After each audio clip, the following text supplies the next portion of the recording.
Hello students, welcome to YouTube channel Gyansagar Academy. तो बच्चों, हमने हेलोजन डेरिवेटिव्स का पार्ट 1 किया था। देखो, आपने यूट्यूब पे वीडियो देखा होगा। तो ये हमने एक पार्ट 2 निकाल रहे हैं। लास्ट के लेक्चर्स में हम लोगों ने क्या देखा था कि हम अल्काइल हैलाइड बनाते कैसे। तो ये लेक्चर में भी हम यही देखेंगे कि अल्काइल हैलाइड बनाते कैसे, लेकिन इस बार हम हाइड्रोकार्बन से अल्काइल हैलाइड बनाएंगे। और लास्ट लेक्चर में हमने अल्कोहल से अल्काइल हैलाइड बनाया था। तो चलो बच्चों, देख लेते हैं हाइड्रोकार्बन से हम अल्काइल हैलाइड कैसे बनाते हैं। तो सबसे पहले मैंने एक बात बताई थी, अल्काइल हैलाइड का मतलब क्या होता है, RH। देखो बच्चों, अगर आपने पिछला वीडियो नहीं देखा होगा तो आपको ये वीडियो समझने में थोड़ी दिक्कतें आ सकती है। इसलिए सबसे पहले पिछला वीडियो देख के आ जाइएगा, फिर ये वीडियो आपको इजीली समझ में आ जाएगा। हमें क्या बनाना है, हमें RH बनाना है। ठीक है, RH बनाना। R का मतलब मैंने बोला था कार्बन हाइड्रोजन की लॉन्ग चेन एक हो जाती है, और X मतलब हमारा होता है halogens. Fluorine, chlorine, bromine, iodine, इनमें से कुछ भी हो सकता है। ठीक है, यहाँ पर X आ जाएगा। तो ये पूरा हमारा हो गया R, और ये हो गया हमारा हेलोजेंस। X कौन सा भी ले लो, यहाँ पर CR, BR, CL, BR वगैरह कुछ भी ले लो। तो हमें ये बनाना है। ठीक है बच्चों, तो अभी हमें ये हाइड्रोकार्बन से बनाना है। तो ये हम हाइड्रोकार्बन से बनाएंगे कैसे। सबसे पहले आपके सामने एडिशन ऑफ HBr कर दिया मैंने। देखो, अब हाइड्रोकार्बन्स कैसे बनते हैं। ये जो डबल बॉन्ड आपके सामने दिख रहा है, ठीक है, डबल बॉन्ड, कार्बन और कार्बन के बीच में डबल बॉन्ड या फिर ट्रिपल बॉन्ड होता है, उसको हम बोलते हैं अनसैचुरेटेड हाइड्रोकार्बन्स। ठीक है बच्चों, आई रिपीट, कार्बन और कार्बन के बीच में डबल बॉन्ड या फिर सिंगल ट्रिपल बॉन्ड होता है, सॉरी, तो हम उसको बोलेंगे अनसैचुरेटेड हाइड्रोकार्बन्स। तो यहाँ पर क्या होगा, यहाँ पर ये जो डबल बॉन्ड है ये सबसे पहले सिंगल बॉन्ड में ब्रेक होगा। देखो क्या कह रहा हूँ मैं, डबल बॉन्ड सबसे पहले सिंगल बॉन्ड में ब्रेक होगा, कुछ इस तरह। ठीक है, उसके बाद एक हाइड्रोजन एक कार्बन की तरफ जाएगा और दूसरा ब्रोमीन एक कार्बन की तरफ जाएगा। तो कुछ इस तरह दिखेगा हम लोगों को। ठीक है, ये हो गया आपका अल्काइल हैलाइड तैयार। अल्काइल हैलाइड तैयार हुआ ना, RH तैयार हुआ ना हमारा। तो this is one of the methods of preparation of alkyl halide. Simple से डबल बॉन्ड का कन्वर्जन सिंगल बॉन्ड में कर दो। एक हाइड्रोजन को एक कार्बन की तरफ भेज दो और एक ब्रोमीन को दूसरे कार्बन की तरफ भेज दो। तो सिमिलरली और एक एग्जांपल हम देख लेंगे इसका। तो ये देखो, मैंने ले लिया ये प्रोपीन ले लिया मैंने ये। इसके अंदर भी मैं HBr डाल सकता हूँ। इसके अंदर HBr डालने के बाद होगा क्या, देखो सिमिलरली जैसे ऊपर डबल बॉन्ड का कन्वर्जन सिंगल बॉन्ड में हुआ था, फिर एक हाइड्रोजन एक कार्बन की तरफ, एक Br दूसरे कार्बन की तरफ, यहाँ भी बच्चों वही होगा। क्या होगा, डबल बॉन्ड का कन्वर्जन सबसे पहले सिंगल बॉन्ड में होगा। डबल बॉन्ड का कन्वर्जन सिंगल बॉन्ड में होगा तो वो कैसे दिखेगा, कुछ इस तरीके से। हम 1 मिनट मारकर चेंज कर लेंगे। यहाँ पर आ जाएगा कुछ इस तरह। ये डबल बॉन्ड का कन्वर्जन देखो सिंगल बॉन्ड में हो गया। डबल बॉन्ड का कन्वर्जन सिंगल बॉन्ड में होने के बाद हाइड्रोजन एक कार्बन के पास जाएगा और Br एक कार्बन के पास जाएगा जी। तो मैं यहाँ पर दे दूँ, यहाँ पर Br, यहाँ पर मैं लिख लो हाइड्रोजन। सही बात है, मेरा हाइड्रोकार्बन तैयार हो गया क्या, यस मेरा हाइड्रोकार्बन तैयार हो गया। लेकिन कुछ कंडीशंस में ऐसे भी तो हो सकता है, Br सेकंड कार्बन के पास गया, H फर्स्ट कार्बन के पास गया। ऐसे भी तो हो सकता है Br फर्स्ट कार्बन के पास आ जाए और हाइड्रोजन दूसरे कार्बन के पास चले जाए। ऐसे भी तो हो सकता है ना। ये किसके ऊपर डिपेंड है, देखो मैं नंबरिंग दे रहा हूँ 1 2 3, गौर से सुनना। अब मैंने Br को सेकंड कार्बन के पास भेजा और हाइड्रोजन को फर्स्ट कार्बन के पास भेजा है। ठीक है, तो ऐसे भी तो हो सकता है Br फर्स्ट कार्बन के पास जाए, हाइड्रोजन सेकंड कार्बन के पास जाए। ये हम डिसाइड कैसे करेंगे, तो ये डिसाइड करने के लिए एक मार्कोनिफ नाम का रूल है। इसका एक मैंने अलग से वीडियो भी दिया है, बनाया, इसका लिंक मैंने डिस्क्रिप्शन में आपको दी है, ये एक बार देख लेना। अब ये मार्कोनिफ कहता क्या है, मार्कोनिफ कहता है मेरे पास जो अनसैचुरेटेड हाइड्रोकार्बन्स है, मेरे पास अनसैचुरेटेड हाइड्रोकार्बन्स। अनसैचुरेटेड हाइड्रोकार्बन्स का मतलब क्या, जिस कार्बन को डबल बॉन्ड या फिर ट्रिपल बॉन्ड है, वो 2 कार्बन सबसे पहले ढूंढ लो। तो मैंने ढूंढ लिया, ये फर्स्ट और ये सेकंड, इसको तो डबल बॉन्ड ट्रिपल बॉन्ड है क्या, इसको डबल बॉन्ड या फिर ट्रिपल बॉन्ड अटैच नहीं है। तो हम सिर्फ 2 कार्बन के बारे में बात करेंगे। तो ये दोनों कार्बन में से किसके पास कम हाइड्रोजन्स है, देखो दोनों में से किसके पास कम हाइड्रोजन्स है, इसके पास 2 हाइड्रोजन है, इसके पास 1 हाइड्रोजन है। तो ये मेरा जो Br होगा वो उसके पास जाएगा, किसके पास, जिसको कम हाइड्रोजन्स होंगे।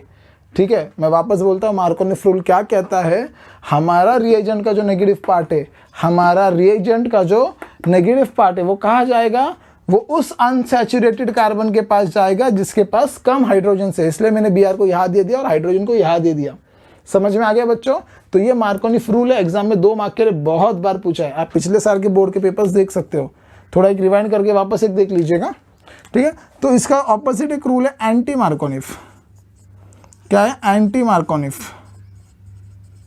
एंटी मार्कोनिफ रूल कहता क्या है? सिमिलरली देखो, वापस सेम रिएक्शन में नीचे लेता हूँ, CH3 CH double bond CH2 plus HBr। तो ये क्या कहता है? अब ये मार्कोनिफ का उल्टा कहता है। ये क्या कहता है? जिस अनसैचुरेटेड कार्बन के पास, आई रिपीट, जिस अनसैचुरेटेड कार्बन, देखो वर्ड बहुत इंपॉर्टेंट है, अनसैचुरेटेड कार्बन। अनसैचुरेटेड कार्बन का मतलब क्या है? जिस कार्बन को डबल बॉन्ड या फिर ट्रिपल बॉन्ड है, जिस अनसैचुरेटेड कार्बन के पास ज्यादा हाइड्रोजन है उसको ढूंढना है। देखो इसके पास 2 हाइड्रोजन है, इसके पास 1 हाइड्रोजन, तो ज्यादा कार्बन किसके, ज्यादा हाइड्रोजन किसके पास हो गए? इसके पास हो गए। तो जिस अनसैचुरेटेड हाइड्रोकार्बन्स के पास ज्यादा नंबर ऑफ हाइड्रोजन होंगे उसके पास हमारा नेगेटिव वाला ग्रुप चले जाएगा। देखो ये कार्बन के पास ज्यादा हाइड्रोजन, देखो ज्यादा हाइड्रोजन तो इसके पास भी, इसके पास क्यों नहीं गया हमारा Br? क्यों? क्योंकि इसके पास डबल बॉन्ड या फिर ट्रिपल बॉन्ड नहीं है। देखो इसको डबल बॉन्ड है, इसलिए हमारा नेगेटिव पार्ट वाला ग्रुप ऐसे कार्बन के पास जाएगा जिसको ज्यादा नंबर ऑफ हाइड्रोजन अटैच होंगे। तो Br यहाँ जाएगा और हमारा हाइड्रोजन यहाँ आएगा। तो वो कैसे दिखेगा हम लोगों को? कुछ इस तरीके से, ठीक है। तो ये बच्चों आप लोगों ने देख लिया एंटी मार्कोनिफ और मार्कोनिफ रूल। देखो हमने अल्काइल हैलाइड बनाने के 3 और स्टेप्स देख लिए। तो this was some methods of preparation of alkyl halides, ठीक है। ये आप लोगों ने लिख लिए होंगे बच्चों, ठीक है। एक स्क्रीनशॉट ले लो, चलो मैं रब कर देता हूँ, होपफुली आपने स्क्रीनशॉट ले लिया होगा। तो अभी हमें क्या बनाना है? हम और अल्काइल हैलाइड्स बनाने की कोशिश कर सकते हैं। तो हम और अल्काइल हैलाइड्स कैसे बनाएंगे, ठीक है। तो चलो देखते हैं। तो सबसे पहले हैलोजन एक्सचेंज नाम की रिएक्शंस होते हैं। हैलोजन एक्सचेंज का मतलब क्या होता है? हैलोजन एक्सचेंज, देखो अभी हमें पता है हैलोजन्स कौन से होते हैं बच्चों? फ्लोरीन, क्लोरीन, ब्रोमीन और आयोडीन। तो इनका एक्सचेंज करना है। इनका एक्सचेंज हम कैसे करेंगे? सपोज मेरे पास एक हैलोजन है, आपके पास एक हैलोजन है, मेरा हैलोजन उसको दे दो, उसका हैलोजन हम ले लेंगे, तो इसको हम बोलेंगे हैलोजन एक्सचेंज, ठीक है। तो ये कैसे होगा? सबसे पहले 2 साइंटिस्ट थे, इनका नाम बता देता हूँ आपको। फर्स्ट साइंटिस्ट का नाम था फिंकेल्स्टन रिएक्शन, फिंकेल्स्टन, ठीक है। नाम ही डिफिकल्ट है, रिएक्शन बहुत सिंपल है। उसने एक रिएक्शन बनाई थी, उसने रिएक्शन क्या बनाई थी देख लेंगे, ठीक है। उसने क्या किया था बच्चों? देखो अल्काइल, ये हो गया अल्काइल हैलाइड और ये हो गया हमारा NaI। देखो यहाँ पर 2 हैलोजन्स प्रेजेंट है। कौन से 2 हैलोजन्स? एक तो Br प्रेजेंट है और एक तो आयोडीन प्रेजेंट है। मतलब एक हैलोजन इसके पास है, एक हैलोजन इसके पास है। कौन सी रिएक्शन पढ़ रहे हैं हम? हैलोजन एक्सचेंज ना। तो कर दो हैलोजन एक्सचेंज, इसका हैलोजन इसको दे दो, इसका हैलोजन इसको दे दो, तो क्या मिलेगा आपको? यहाँ पर मिलेगा CH3I, यहाँ पर मिलेगा प्लस NaBr। देखो क्या कर दिया मैंने, बस इसका हैलोजन इसको दे दिया, उसका हैलोजन इसको दे दिया, बस सिर्फ सब्स्टिट्यूट कर दिया हैलोजन। तो एक हैलोजन एक्सचेंज रिएक्शन, इसका नाम है फिंकेल्स्टन रिएक्शन। तो बच्चों ये रिएक्शन में एक बात ध्यान में क्या रखनी है हम लोगों को? ये रिएक्शन में एक बात ऐसे ध्यान में रखनी है कि हमें NaI ही सिर्फ यूज करना है।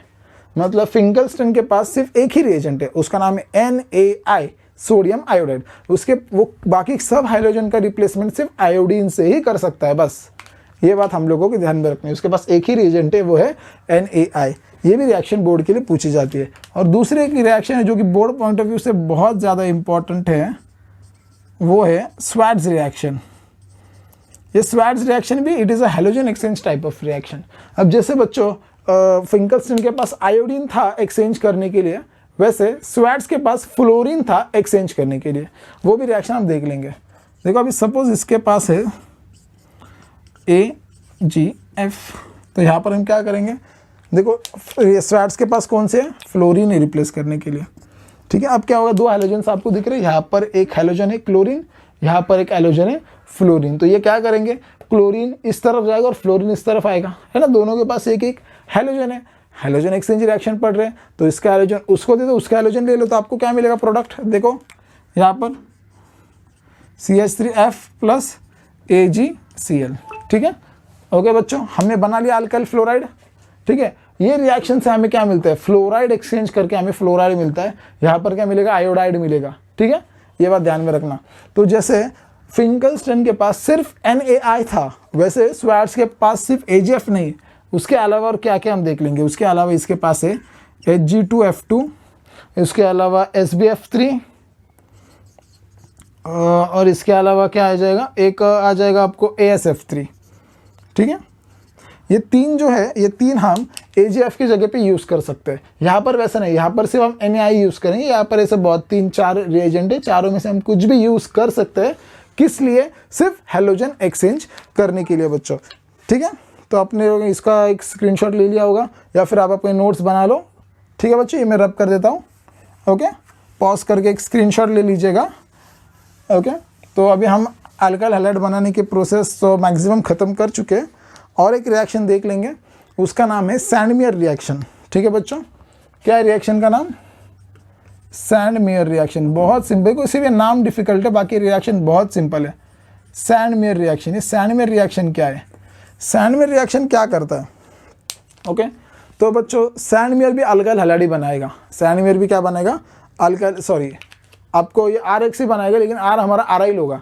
तो हम चलो देख लेंगे कैसे। आराइल का मतलब मैंने बोला था, आराइल हैलाइड बनेगा। आराइल हैलाइड का मतलब क्या है, एक बेंजीन रिंग होती है, फर्स्ट वीडियो में देख लेना, यहाँ पर X बन जाएगा। ये हमें बनाना है। तो बच्चों ये हम कैसे बनाएंगे, तो ये हम बनाएंगे with the help of aniline. एक मिनट, ये मैंने ले लिया एनिलीन NH2 प्लस, अब इसके अंदर में डाल दूंगा HNO2, जिसका नाम है नाइट्रस एसिड। उसका नाम क्या है, नाइट्रस एसिड, और NaNO2 भी उसके अंदर में डाल दूंगा। तो बच्चों गौर से सुनना, एक सिंपल से ट्रिक बता देता हूँ। यहाँ पर होगा क्या, यहाँ पर ध्यान में रखना कि HNO2 और NaNO2, नाइट्रस एसिड और सोडियम नाइट्रेट, ये क्या करते हैं, ये NH2 का कन्वर्जन N2 गैस में करते हैं। वापस सुनो, ये दोनों क्या करते हैं, NH2 का कन्वर्जन N2 गैस में करते हैं। मतलब क्या, देखो NH2 का कन्वर्जन N2 गैस में होगा। कौन करेगा ये कन्वर्जन, ये दोनों मिल के करेंगे। तो हम क्या करेंगे, अभी NH2 आपको कहीं दिखाई दे रहा है क्या, देखो यहाँ पर आपको NH2 दिखाई देगा। ये NH2 का कन्वर्जन क्या होगा बच्चों, N2 गैस में होगा। तो मैं लिख लेता हूँ यहाँ पर,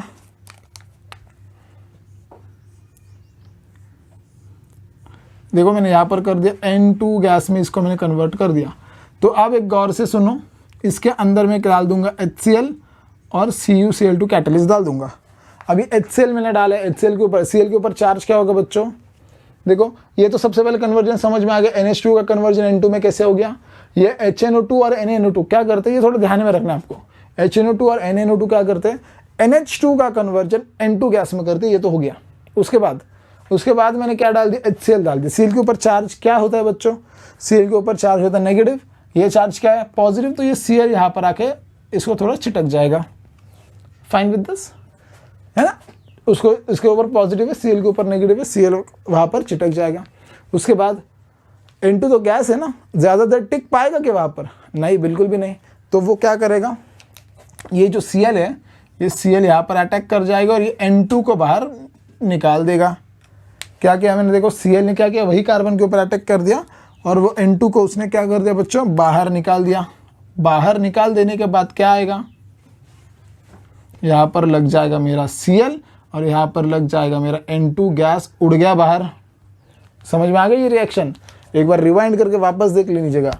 सबसे पहला मेन रोल HNO2 और NaNO2 का रोल क्या है, NH2 का कन्वर्जन N2 गैस में करना। फिर उसके बाद N2 गैस होने के बाद उसके ऊपर पॉजिटिव चार्ज आता है। उसके बाद Cl जो होता है उसके ऊपर नेगेटिव चार्ज होता है। नेगेटिव चार्ज यहाँ पर N2 के साथ लग जाता है।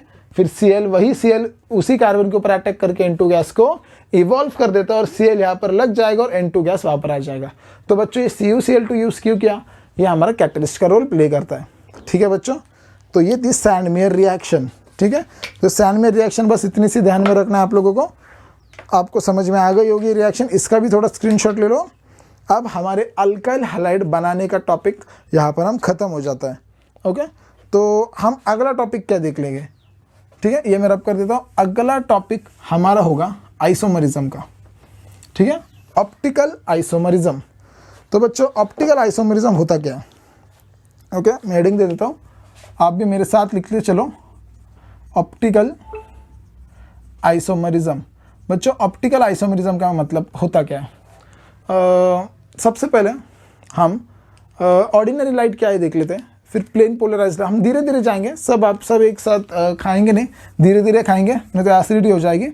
सबसे पहले देख लो, ये होती है हमारी ordinary light. Ordinary light, ordinary light का मतलब क्या होता है? ऑर्डिनरी लाइट मतलब बच्चों एक ऐसी लाइट जो हर डायरेक्शन में फैलती है। मतलब आपने बल्ब वगैरह देखा होगा, उसके वो कैसे होता है, हर डायरेक्शन में फैलता है, तो उसका हम ऑर्डिनरी लाइट बोलते हैं। मतलब कुछ इस तरीके से, ठीक है, हर डायरेक्शन में अगर वो जाता है तो उसको हम बोलेंगे ऑर्डिनरी लाइट, हर डायरेक्शन में जा रहा है।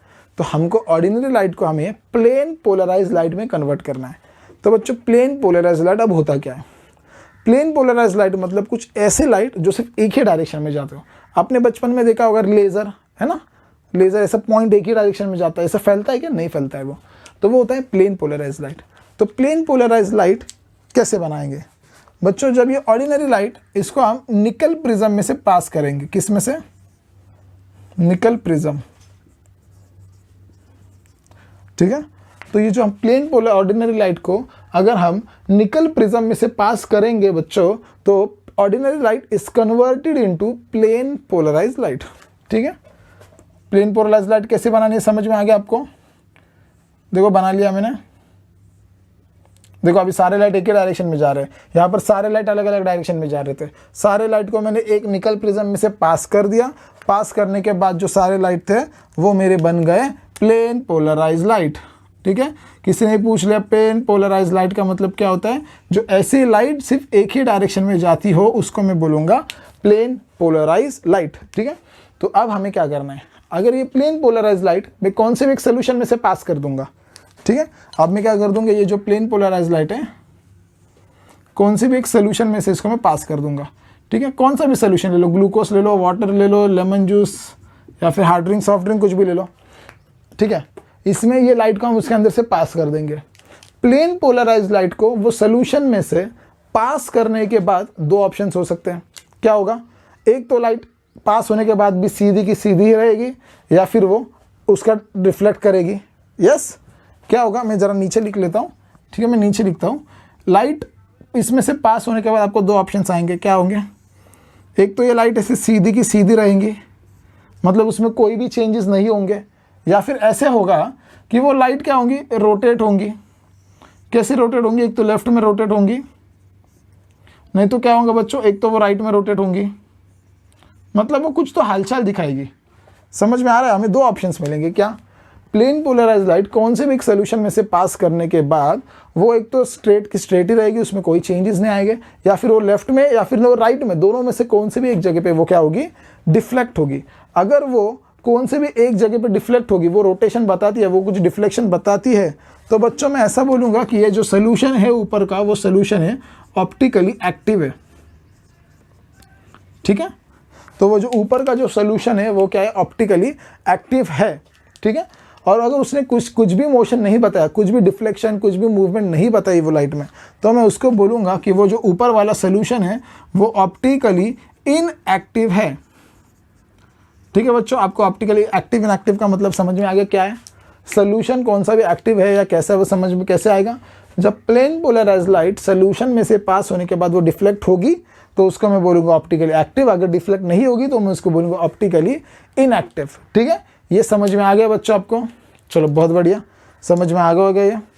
तो अगर वो लेफ्ट में डिफ्लेक्ट होती है, अगर हमारी लाइट, अभी ये तो छोड़ दो, ऑप्टिकली इनएक्टिव का संबंध खत्म हो गया हमारा।